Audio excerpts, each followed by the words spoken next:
эмес канча жылдан бери проблема чечилбей келген. Анан Кудай буюрса азыр бул жерде 4 резервуар салынып атат. 4 резервуар салынып атат. Ар бири 6000 кубтан. Баары бири 24000 куб болот. Бүткөндө мына ушундай бар. 4 резервуар катары жабылат. Су жабылат, газон себелет бүтүп бар. Азыр болсо мына бүтүп калды. Жакында где-то 15 чамчыкча бүтүп калды. Бул жерге 194 миллион сом бөлүнгөн. 15 майда башталган. 2,5 айдан ашып калды. Уже баш бүтүп калды. А бир жарым айдан кийин баары бүтүп калды. Качан эксплуатацияга уже ошондо тиги 31-inde биз запускка этип 2-3 жолу испытание кылабыз. Ошондо шаардын проблемасы чечилеби? Чечилет. Кудай буюрса 31-ге келип. Шаардыкка суу боюнча жалап кылбай калат. Бул жерден мына суу бияктан кирет. Суу мына 600 турба менен кирет.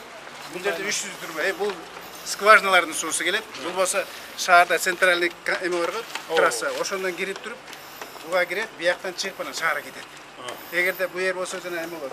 Обратный клапан сыяктуу. Суу токтоп калганда артка суу кетпейт, тияка суу бериле берет шаар бөлөстө. Анан бул жерде скважинадан суу болсо такай берилет. Запас суудан бериле берет, улам бөксөргөндөн анан суу келгенде бияктан кайра. Скважинадан да суу бериле берет. Бул жерде 12 скважина биз кастык. Как это? Бүт шаарга жетеби бул жер? Бул стяжка болот.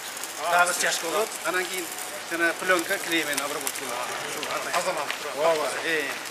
Анан жана чыгып бул жерден шаарга кетет. Шаарда көрсөтөй меңдик турба менен кетет. Шаарга. Стяжка болуп туруп бул жер болсо тазаланган суу бияка кетет. Бул суу болсо бул баягы ышып калган суу атылып кете берет. 15 майда башталган. Жумушчулар да бар, бүт бар, жетиштүү болот. Срогунан биз графикте опережение. Ошондо 31-августка чейин муну да бүтүп уже эксплуатацияга тапшырып. Ооба, беребиз. Ошондо ага чейин испытаниядан да өтүп. Испытание, 31-чейин Bir испытание. ayın içinde үлгүрөсүңөрбү? Үлгүрөбүз. Тияктар уже үстү жабылып бүтүп калды. Уже ар жагын жаап кетти. Уже үстүн жаап кетти, бүт азыр беримде бүтүп калды. 12 скважина менен жатады. Жаңы 2-январдан баштап 3-күнгө 12 скважина. Азыр ушундай болот. Бул батареясы установка. Бул тазаланып сразу кетет шаар. Трасса берилет. Ошо 12 скважинадан 27000 куб суу. Бул жерде 24000 куб суу, ошондо 52000 куб суу болот. Анан тиги өзгүрдөн да бир турба менен 50000 куб, ошондо 102000 куб, күнүнө 162000 куб суу ичет. А биз жарымдан көп 102000 запас алып койдук. Бул өчкөндөрдү азыр өссө сразу суу берип турабыз. Жаңыржа сел өчкөн, сел түшкөндө Улайлап, үзүшүп улайсыз. Быйыл өчкөн жок. Ошонун баары Кудай буюрса быйылдан баштап токтоду. Суу маселе чечилип калды.